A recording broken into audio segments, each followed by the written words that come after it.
welcome to another episode of the Mindful Initiative podcast. It's really an honor for us to have Eddie Stern to be a guest on our show. Eddie is an Ashtanga Yoga teacher, an author, a lecturer from New York City. He has a passion for engaging in a multidisciplinary approach to furthering understanding, education, and access to yoga through technology, scientific research, collaboration, and encouraging diversity in all aspects of his work. He studies philosophy, Sanskrit, ritual, science, and religion. Eddie learned yoga under Shri Pattabhi Jois from 1991 to 2009 and remains a student of Shri Jois in Mysore in India. He's the board member of Black Yoga Teachers Alliance and a board chair of Life Camp that trains youth and young adults in yoga and meditation for the express purpose of supporting the reduction of gun violence in Queens, New York. He's also the founder of the Breathing app and the upcoming app and website Yoga 365, which will be launched in January 2021. Well, welcome, Eddie. I feel really privileged to speak to you. We tried doing this last year, but unfortunately things didn't work out, but I'm happy that we're able to do this online. So to most of our guests, we start with asking them about their religious upbringing and if religion had any part to play in their life after their childhood. So we would love to hear more about your religious upbringing or spirituality that was associated with it.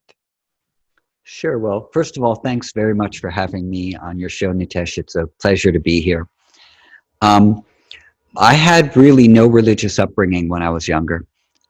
I was raised in what we would call an assimilated Jewish family in New York City.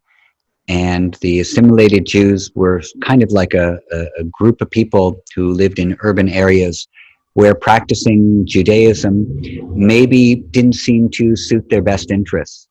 Especially after World War II and preceding World War II in New York and in other cities, just being Jewish wasn't a very popular thing. So even though I was born Jewish, I wasn't raised Jewish, and I wasn't going to synagogue or anything like that. But interestingly enough, my great-grandfather and my uncles, and preceding my great-grandfather, going back many generations, we were extremely religious on my mother's side. And there were rabbis in our family. My great-grandfather gave land for a synagogue in Pittsburgh where he lived, and he and that whole, he and my uncle and my great-grandmother were Zionists, and they were very much in support of and they were actively participating in building the state of Israel.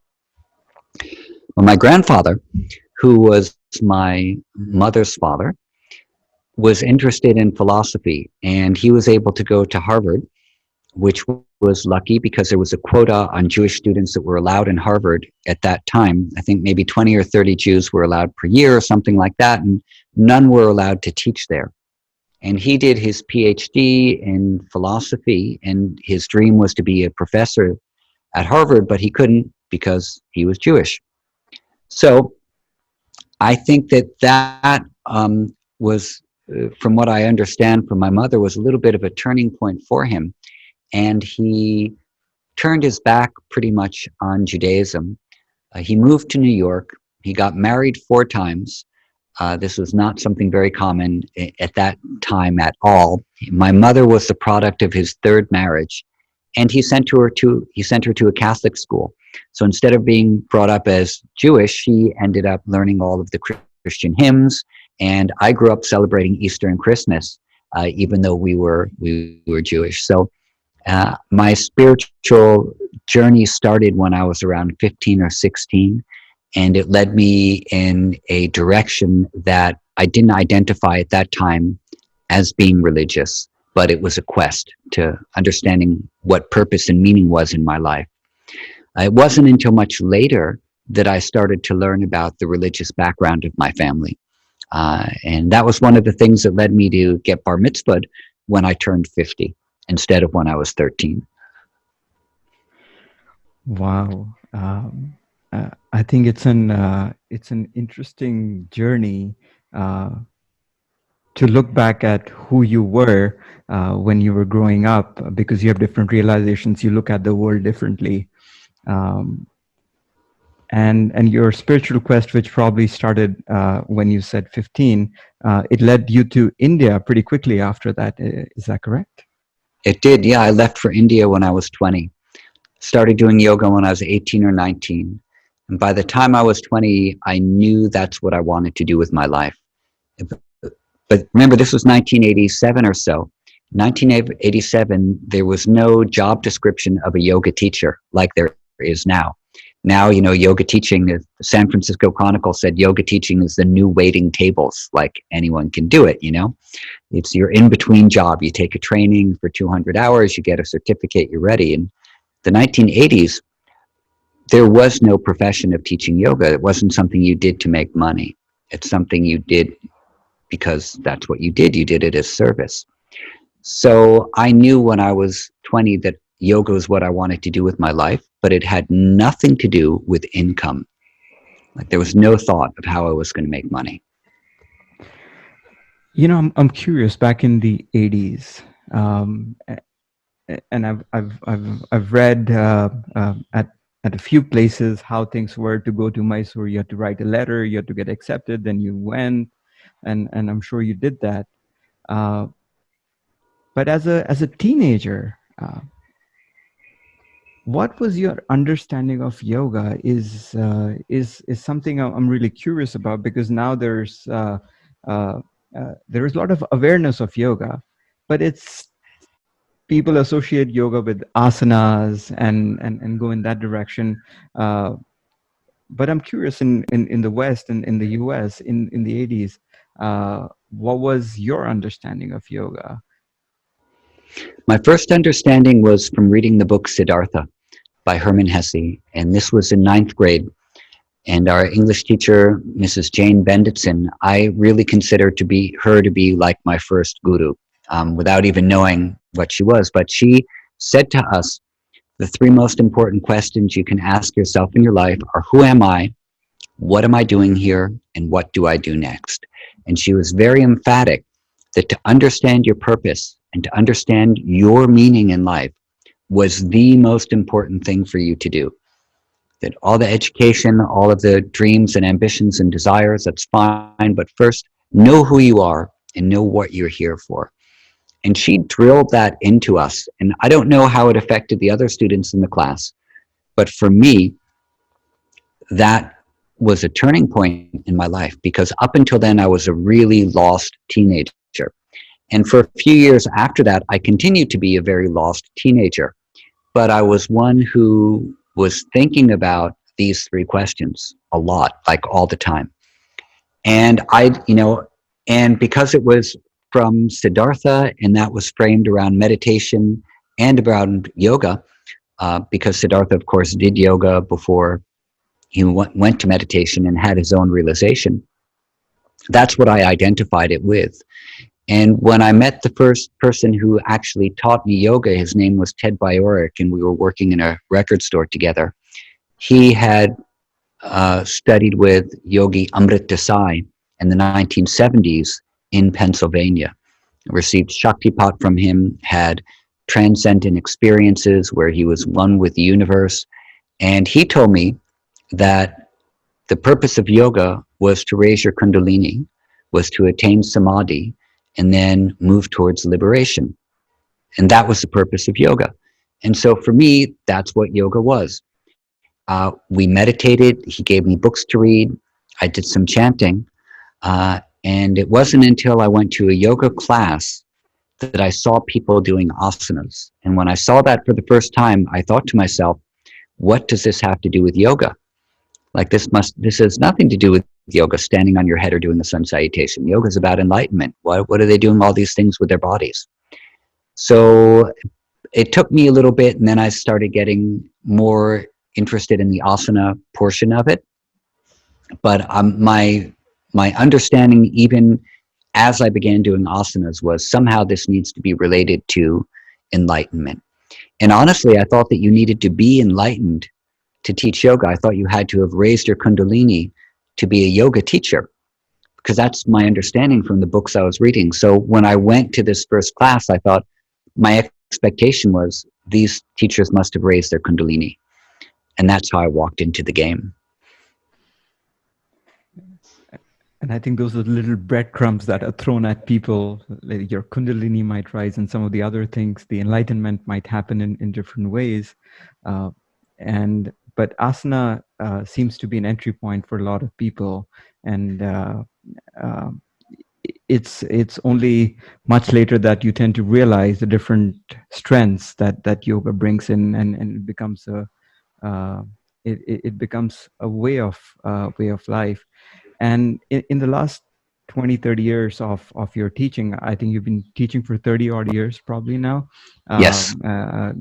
And you've done so much for the awareness of yoga than anyone that I know. But you've done it in a way that you've not just constricted yourself to the asana practice or the meditation associated with it. You've tried to bring in different elements of it, whether that's literature uh, through the Namarupa magazine, which has been in publication for a long, long time, but also science. That has been a huge element uh, of of your involvement with yoga, and I'm curious, why did science become so important? Isn't just the experience that you get when you do the practice of asana, pranayama, or meditation, and that's what our ancestors and the rishis and the sages did, and they came up with the philosophies.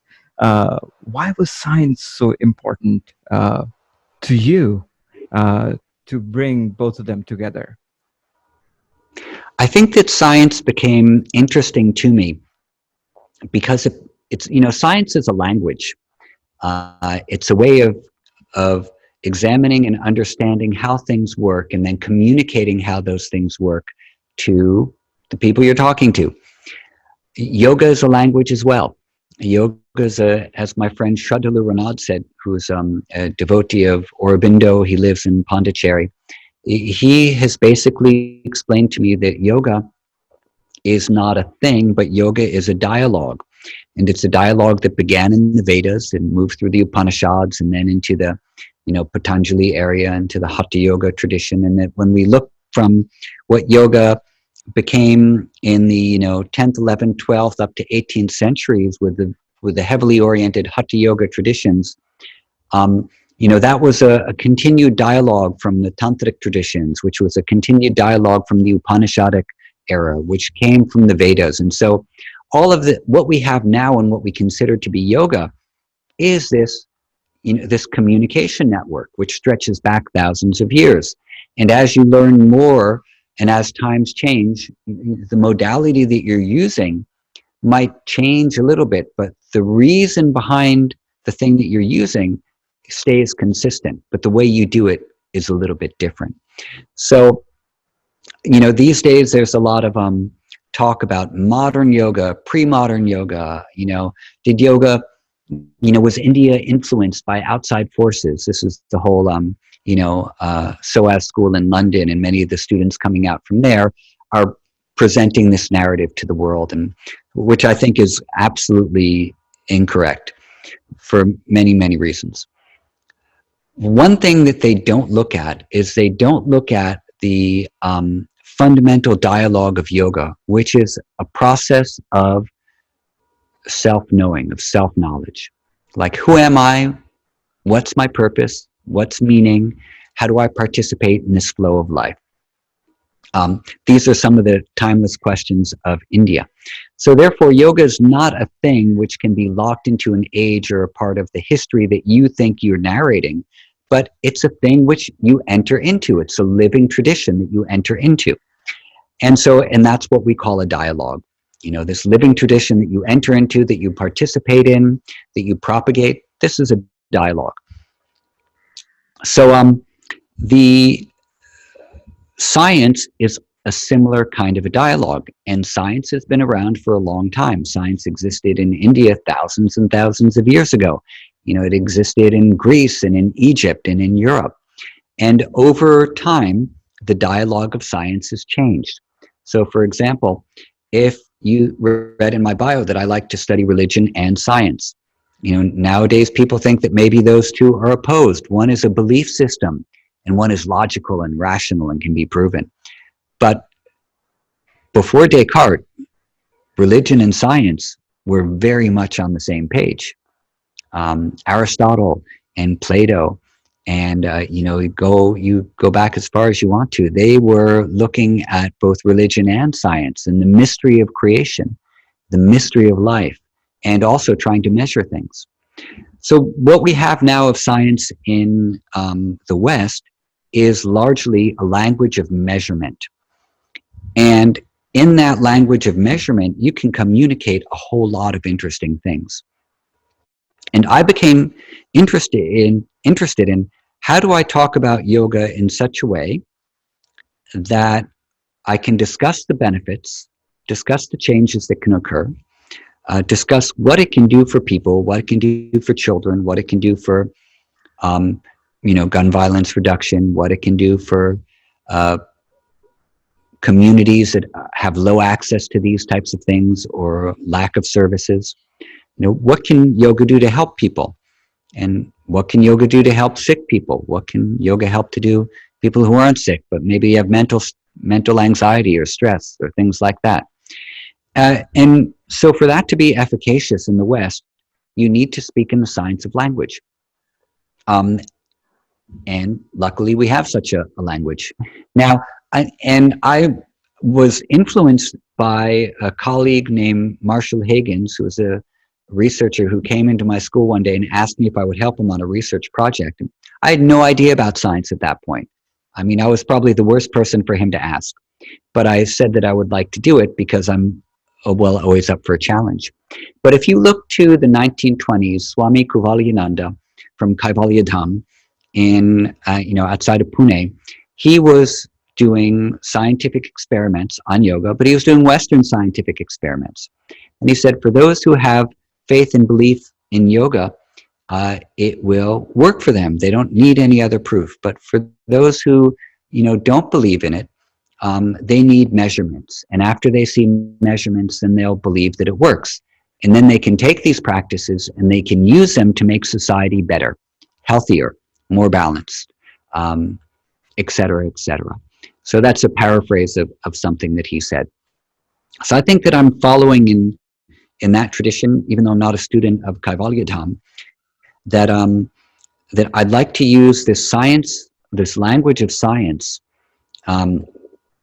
to help introduce these practices to people who need them, so people can be healthier and happier, and for some, learn how to teach it and enter into this huge economic stream that yoga now has created in the West.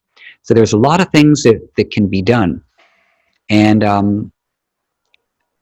but I have to make sure that the way I talk about it is not loosey-goosey, is not new age, is not with a lot of superlatives or unprovable things, but very basic things where we can say, you know what, if you breathe in this way, it is going to downregulate your stress response and upregulate your relaxation response. Your homeostatic functions will start to come back into balance.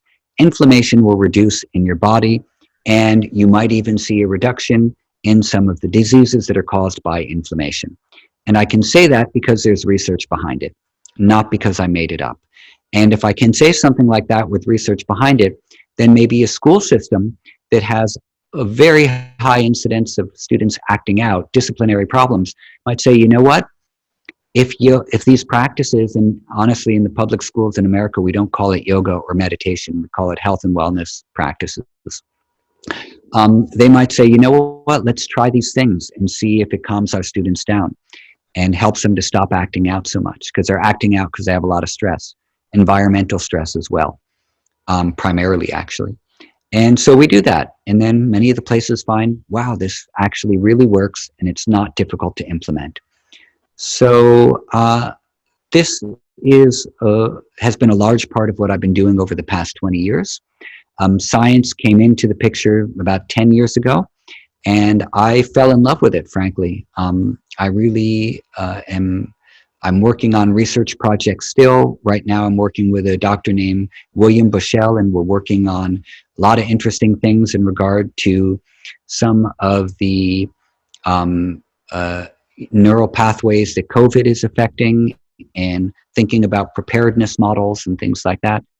So whether or not we're successful, I don't know, but I enjoy the work, you know. As much as I enjoy memorizing mantras from the Vedas, I enjoy examining these scientific things as well. Well, thank you. I agree with you that science is a way to communicate. Science is a way which is widely accepted, and people are able to understand it better. People are able to relate to it better, and um, and the research that you're doing right now, which is extremely important for the COVID virus, with what's going on, and what's been happening around the world, and how yoga can help. I would like you to give our listeners a little bit of background, and how it can help some of the people who are not just suffering from the virus, but how can they uh, increase maybe their immunity, or do some things which are proactive rather than reactive to help them uh, in their health and wellness space. Yeah. So Dr. Bushell, along with Deepak Chopra and Dr. Rudy Tansey and Dr. Paul Mills and a bunch of other doctors, put out a paper in July about the available research that showed that certain yoga and meditation practices had strong anti-inflammatory and anti-stress effects on our physiology, and could perhaps be considered as adjunctive treatments to COVID. So meaning not primary treatments, not to replace drugs or hospital treatments or vaccines or anything like that, but an adjunctive treatment is something which will support the healing process. And COVID is uh, something which is attacking the inflammatory system or the inflammatory mechanism of our body, as well as a host of other things too. But one of the reactions which is occurring is that there's this runaway response of our inflammatory system, and the if you've heard the word cytokine storm, which occurs from this breakdown, this is caused by inflammation. As well, there are we see now that I shouldn't say we, but they show now there's inflammation in the brain and inflammation in very many other organs as well from COVID infections. So they were very interested in looking at inflammation and looking also at the way that the flow of melatonin is disrupted, because there's the functioning of the pineal gland is disrupted through COVID. Melatonin is a very important a substance for cellular repair. It does a host of things. It prevents the aging of the cell. It deals with our sleeping and wake cycles, and it deals with inflammation. It's produced primarily from the pineal gland, but it's also produced in other tissues of the body. So melatonin is disrupted, and that's an important healing mechanism. A bunch of other things are happening too, like too many to name. So they put out a paper that was very well received.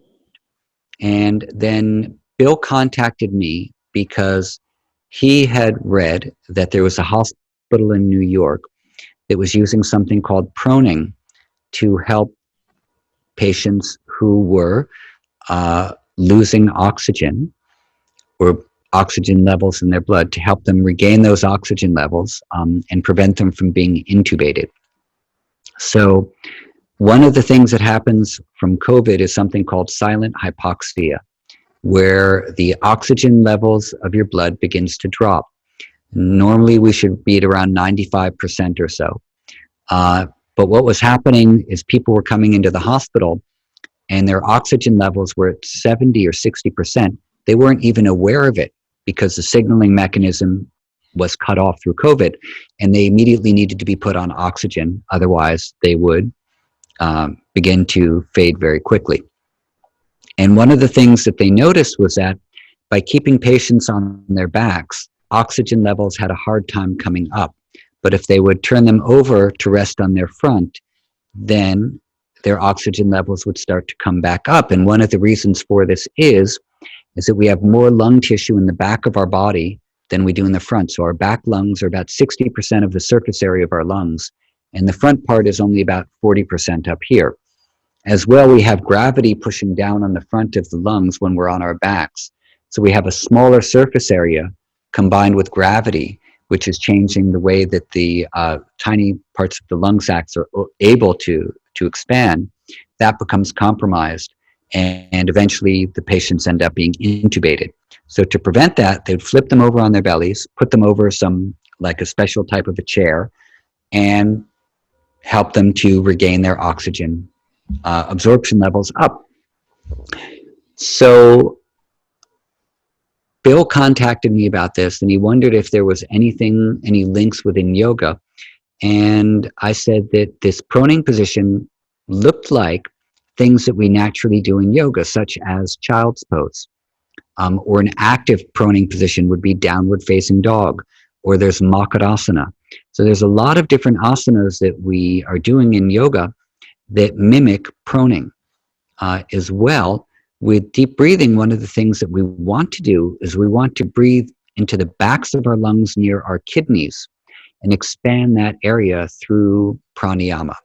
So we're not breathing high in the chest in pranayama. We want the breath to come down to the lower lungs and expand out through the entire capacity of the diaphragm to expand outwards and back. So that's how we access the back part of our lungs where we have this surface area. So I said to him that, yeah, there's a bunch of asanas that will mimic proning, and as well, there are particular breathing practices which specifically move breath towards this back surface area. So we started developing something we call yogic enhanced proning. And the idea is to create this as a preparedness model for people to start learning how to breathe and learning how to access this part of their bodies. And that maybe it could be helpful for people before they get sick, or if they do get sick, to keep them breathing, so it prevents them from going to the next stages, such as intubation. And one of the reasons that we are working on this is that there are many reports from the hospitals of people who practice the deep breathing, even while in the hospital, are able to ward off the next stages of COVID, which is intubation for people who can't breathe anymore. One other important thing as well is that we know that yoga, in its anti-inflammatory capacity, helps to deal with diseases that are caused by high inflammatory levels in the body, such as diabetes, cardiovascular disease, digestive problems, anxiety, and stress. And these are 5 of the main killers that we have, definitely in the West and also in India. And they're all caused by or associated with high inflammation levels in the body, as well as, lifestyle choices like poor food habits or working too much or not getting enough sleep. A high amount of the COVID deaths are associated with comorbidities such as diabetes, cardiovascular disease, digestive disorders, and things like that. So if we can introduce theoretically or hypothetically these practices to a larger part of the population, not only would we deal with the hypoxic issues and the inflammation issues, but maybe we could have some impact on comorbidities as well. So there's a few things happening within the model that we're looking at, and we are working with universities and some hospitals as well. So it's not just some idiot yoga guy from New York spouting his mouth off. And it's really a group of people who are very well trained in these things and are really concerned about trying to see how they can help in different ways, because there's so many things that COVID is causing that you'd need like 80 different drugs just to deal with all of the things that are being affected. The gut-brain axis is being affected. The lungs are being affected. There's the cytokine storm. There's brain inflammation. There's so many different things. So what Dr. Bushell is proposing is like, okay, let's look at something which is addressing inflammation, addressing the vagal complex that is, modulating inflammation, and see how these things could be of help. Thank you for that as well, because this is something that we need, and simple things like deep breathing when you're in prone position, and they are part of our most of the yogic routines, whether you do the hatha tradition or the Iyengar tradition or the Ashtanga tradition, irrespective. But these simple things can make such a huge difference, and I think more importantly, save lives. And that's what we need right now. So let me just switch gears and go in a different direction and ask you um, about Urban Yogi, the life camp for the kids that you work with. And today, the day we are recording, it's October 2nd. It's Mahatma Gandhi's birth anniversary. And one of the foundations, one of the pillars that he worked with was nonviolence, ahimsa. And that's one of the pillars for the yoga community as well, as it comes from the Patanjali Yoga Sutras. Now, the children, the young adults that you work with, you help them reduce gun violence. And another sutra in the yogic tradition talks about karuna, right? Maitri karuna mudita upekshanam. Now, with what's going on around the world right now, uh, uh, we'll talk about the US because that's where you are.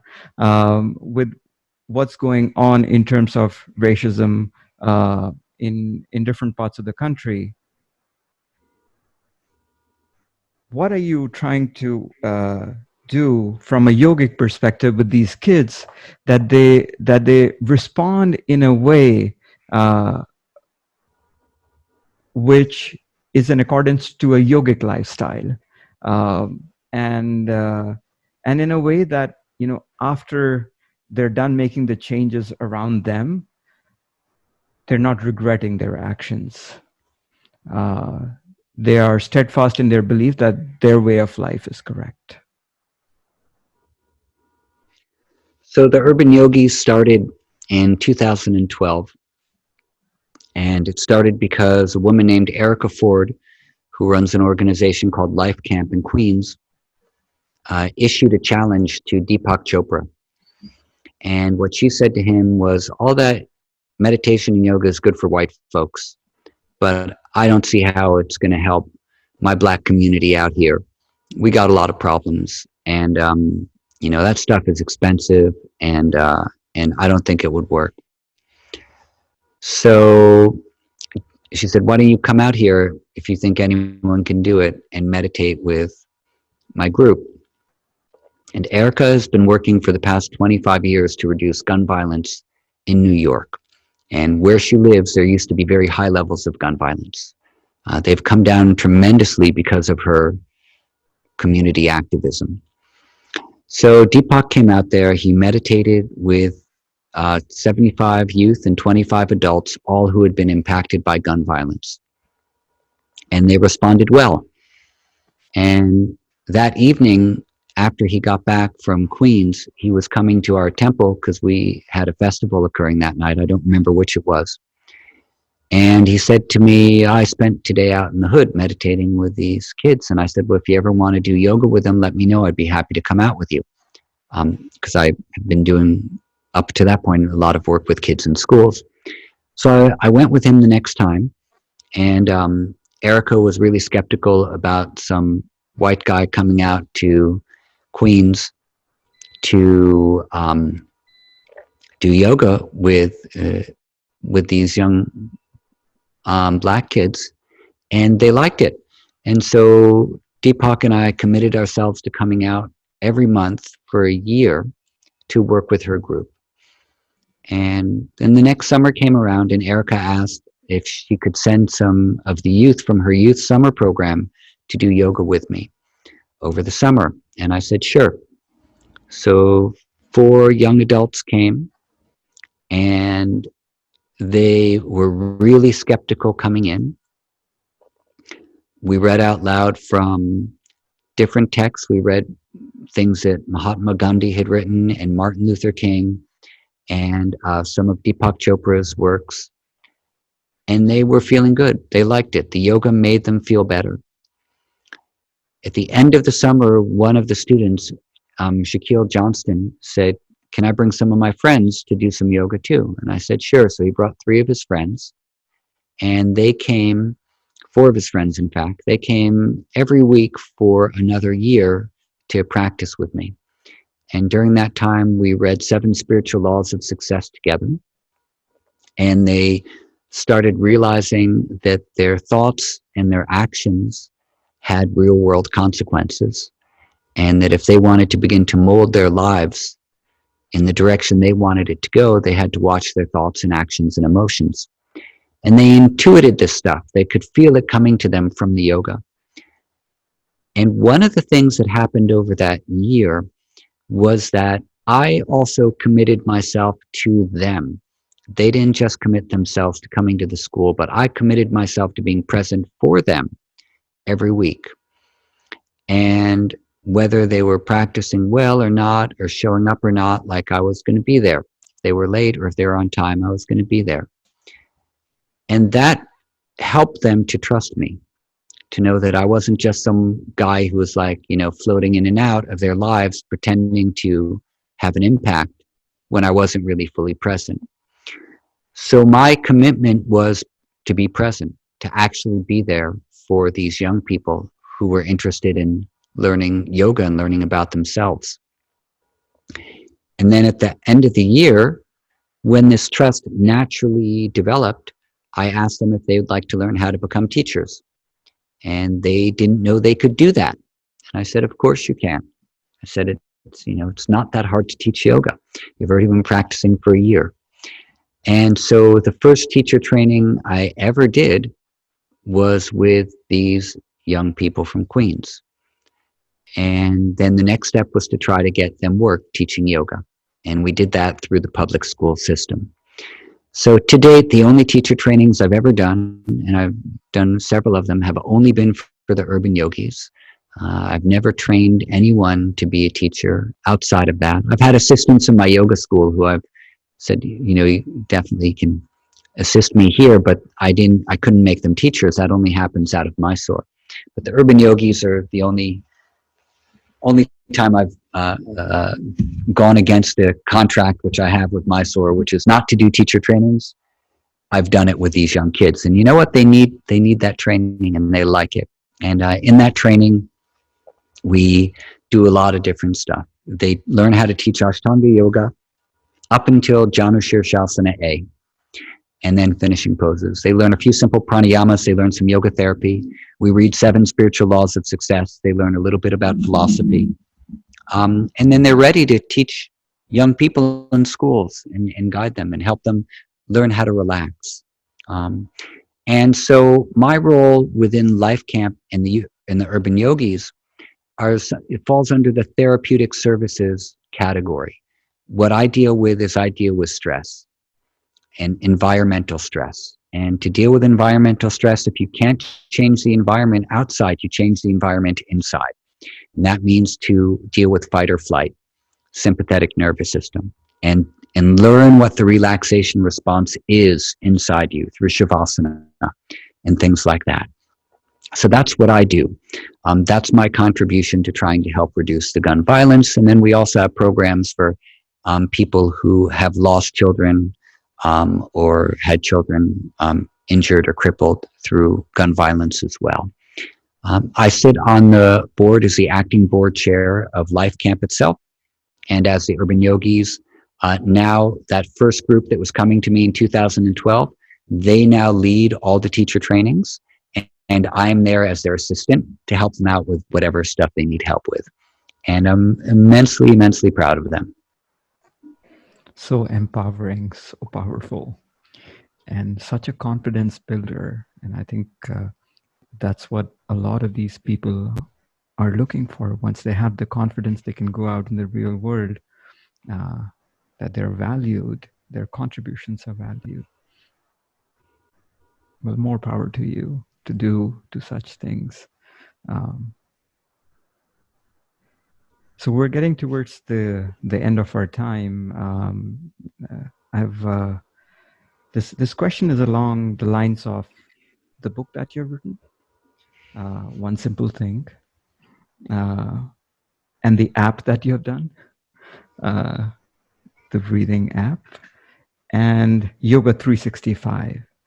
And I was thinking about it when I was going through all three of them separately, and there was this one continuous stream of thought that kept coming to me, that everything is simplified, and I personally believe that Ashtanga Yoga is a very simple practice, but it has been made complicated, or whatever the reason is, um, and and I think what you have done is said that to make changes in your life are very simple. If you follow these simple rules, make a routine, and you keep building up. And I heard in one of your interviews, and this was a long time ago, I'm not so sure if it's exactly the way you said it or not, but you said if you keep adding 5 rupees or $5 or something like that, or maybe it was rupees or 50 cents, I can't remember. But if you keep adding that money every day, after some time, you'll have a lot of money, right? And if you keep doing the same routine again and again, maybe 5 minutes of yoga or breathing, you'll have this capacity build up, which will change your life. And to make things that simple, people think that everything is so complicated. I can't do yoga, and they have the hindrance of starting and other things. But my question is,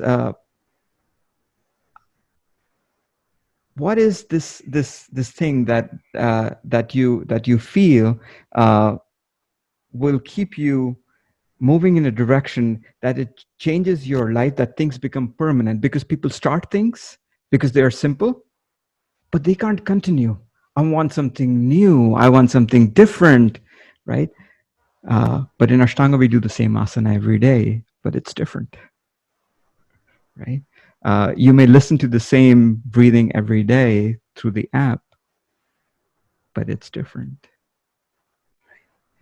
So I want to ask you, how do you continue with that same faith, the Shraddha that you talked about? Well, I think you have a few questions in there. And I'll answer the last question first. How do I continue? So I've been practicing Ashtanga Yoga now for 29 years, since 1991. I was doing Shivananda Yoga before I did the Ashtanga Yoga. I continue with it because I like it. I have this impression from when I first did it in 1991 that I was doing yoga. So this was the first asana practice that I did, where when I did the asana practice, I felt like I was doing yoga on all levels. And before that, the practices had been very beneficial, but I felt that the asana itself was just working on my body. And that's why, and then pranayama was for my breath, and meditation was for my spirit. With Ashtanga Yoga, I felt different. I felt everything's connecting now. All the pieces are coming together. And I still feel that with this practice. And so that's why I continue to do it. It is part of my pattern. It's part of my rhythm. And I go through periods where I can practice more, where I can practice less. But that rhythm is always in there somewhere. These days, I don't practice complicated asanas from Ashtanga Yoga anymore because over the years I've worked a lot and traveled a lot, and that hasn't been great for my body. I don't have the same strength or stamina that I used to, but I still feel the practice in me. So I do those things that I can still do, and I enjoy them. Um, Now, I also agree with you that yoga should be simple, and that in fact, from the Hindu tradition, the way and the yogic traditions, the way that these things are presented is often simple. There are little details that can get complicated. Philosophical things get very, very complicated, but the practical things are pretty straightforward. And those practical things get overcomplicated in the burgeoning marketplace of yoga. And this is largely driven, I think, by Westerners who have overcomplicated things, or because we haven't really understood things well, and we don't understand the philosophy, we don't understand the history, then we make up for that by coming up with overcomplicated ideas that we've imagined. And I see that in the Ashtanga Yoga world as well. For example, there's this thing that so many people seem to teach now called the gateway postures, that this pose is a gateway asana for other asanas to occur. And so there's entire workshops about gateway asanas. This has been made up by Western people. This is not something ever that I experienced in India. You know what's a gateway? Walking into the classroom. That's your gateway asana. Everything else is going to build one after the other, one by one, as they say. Adjustment workshops, the adjustment clinics, teaching people how to give adjustments. This has led to a very strange understanding of the purpose of giving adjustments and the overdependence on them as well. So there are developments that I see in the West that I don't think have been positive, that relate to asana practice. So this is just some examples, and it's okay to give a critique within the systems that you exist in. You have to. If you're not able to critique the systems that you exist within, then people don't grow, and you don't grow as well. So, and over the years, I've had to examine my own approach to teaching too, to see how have I done things in a way that have not been helpful. And there have been plenty of those instances, and I need to be able to speak about those freely and acknowledge them and own up to them if I'm going to make critiques about the way that other things are existing in the system I work within too. So that's okay. That's how things improve. So in this, in this field, or in this setting of yoga, where yoga has been branded in a very particular way in the West. For example, when I was working with the urban yogis at first, they were like, Black people don't do yoga. That's something for white people. That's a rich white person thing. Why would they think that? Why would these kids in this area of New York City think that? Because that's how yoga has been branded. That's how it's been sold. That's how it's been privileged. And so it's up to us to change that, and to say, hey, you know what? It's not that hard. It's not that complicated, and it is accessible. So one of the things that inspires me is the way there are many people throughout the world who have helped to make yoga simplified and accessible for people who don't have access to these practices. And the breathing app and Yoga 365 are kind of my very small contributions to how can you make a breathing practice accessible to people who need to do some breathing to calm themselves down, but they don't have time to go to a teacher, and they're not going to do the Art of Living, Sudarshan Kriya course, and they're going to learn the Wim Hof method, and they're not going to go to a yoga class, but they need to do something. So we made this breathing app. It's free. It's been downloaded over 100,000 times. It guides you in a very simple paced breathing, which downregulates your stress response. That's all it does. Super simple, basic. And if you want to learn more, there's plenty of places. Go to the internet. The internet is filled with stuff you can learn. The Yoga 365 is the same thing. Although Yoga 365 is not free, because I've had a team helping to build it, and they also all need to get paid. And on occasion, I need to make some money too. but it's not very expensive. And the basic idea is, okay, you want to do some yoga, you want to do some meditation, you don't have time. Do you have 1 minute a day? Do you have 2 minutes a day? Can you raise your arm over your head? Okay? If you can raise your arm over your head, and even one of them, and you have 1 or 2 minutes to spare, then you can do yoga. And now let's get started. And we're going to do it little by little by little by little by little. By the end of the year, from giving a minute a day to yourself, you're going to learn a whole ton of stuff. And you will seed these micro practices into your day. And micro practices have a very powerful effect on neuroplasticity, on habit building, on self perception that will begin to create shifts in you. Some people are really good jumping in, doing an hour every day. Most people are not like that. So this is for something who are most people. You don't have time, but you need to do something. And so that's what this is. I think it's a great service, and it's going to help so many people when Yoga 365 comes about. The way I understand it, that it's going to be a different routine every day that's going to be accessible to people all 365 days, or something new that they can do every day. Is that correct? Each day for 4 days of the week, Monday, Tuesday, Thursday, Friday, you'll get one simple asana. And they build up throughout the course of the year, but they start off really simply. Like, for example, the first one is standing up straight and just inhaling your right arm up and exhaling it down to learn how to link breath and movement. And that's the first day. The second day, you do two arms. And so Monday, Tuesday, Thursday, Friday are postures. Wednesday is a breathing practice. Sunday is a meditation. Saturday is a meditation. And on Sunday, you get one video that links all of the week's practices together. So it's a 6-minute video. One day of the week is a little bit longer. But all of the other days are within 1 to 2 minutes. So yes, and you will get this sent to your phone, and then you just do the video a couple times during the day or one time during the day. And you can only do the next day after you've completed the first day. And if you miss a day, you can make it up by doing the day that came before. That's our cheat day. Right. We're looking forward to that early next year. So before we end, we usually ask a few questions about your life. You can answer them in one word, one sentence, one paragraph, whatever you feel that's accessible to you. So are you ready?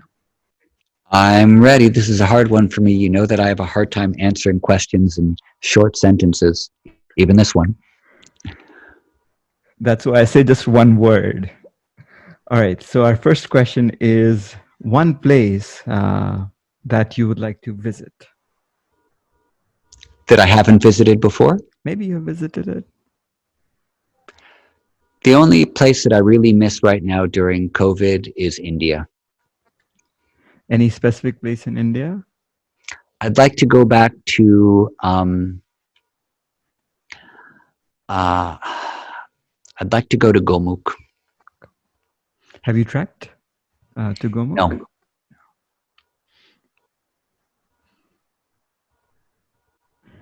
I just have a story that I want to tell here, that I visited Gangotri a few years ago, and I didn't know that the Ganga originated from Gomukh, and we were in the first week of when Gangotri had opened up in Uttarkashi, and the trek was closed, and I was like, I feel cheated coming here all the way that I'm not able to go to Gomukh. So that just reminded me of it. We'll have to go there together. Gangotri is one of my favorite places in all of India.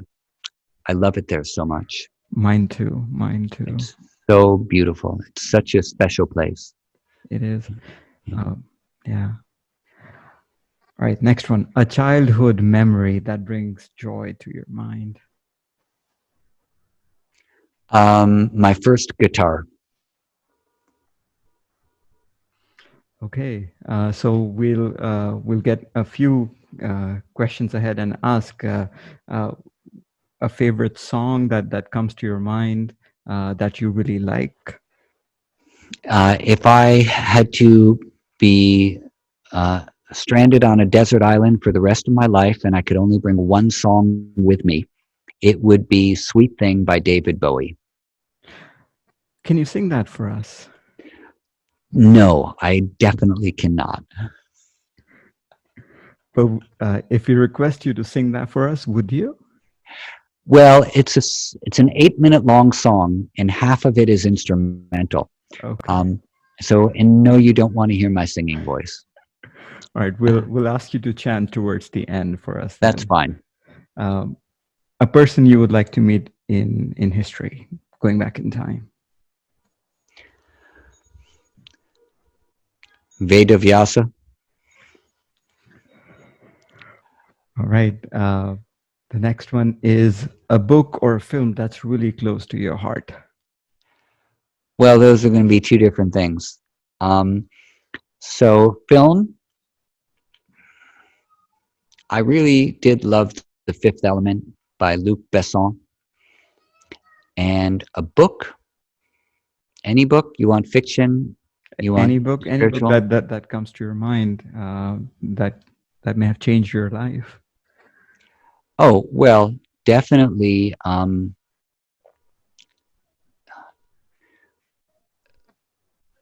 You know, it's not my favorite book, but it was a life-changing book. Was Autobiography of a Yogi. That was, and you know what actually was even more life-changing was Be Here Now by Ram Dass. That was one of my first spiritual books. So that really changed my life. That really opened up a whole new door for me. What a fantastic book, and what an Yeah. amazing guy, and you know him passing away. Yeah, what a loss for all of us. Last one. A mantra, if you can chant anything for us. What would you like me to chant? Anything out of your memory, anything that's very close to your heart. All of them. They're all close to my heart. I love all of the mantras equally that I've learned. Do you want some closing prayer of some sort, or do you want some? What would you like? A closing prayer would be great. Okay. Oh.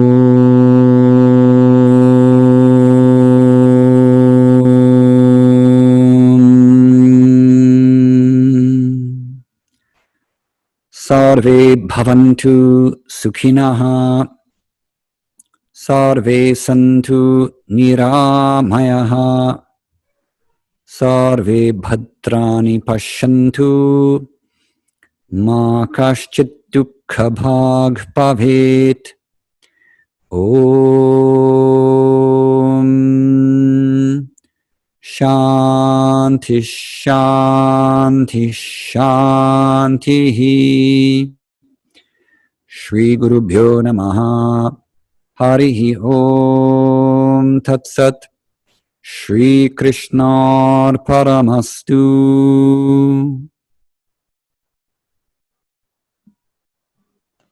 Thank you so much. That was such a beautiful way to close our time together. Eddie, thank you so much for being a guest on our show. It has been joyful.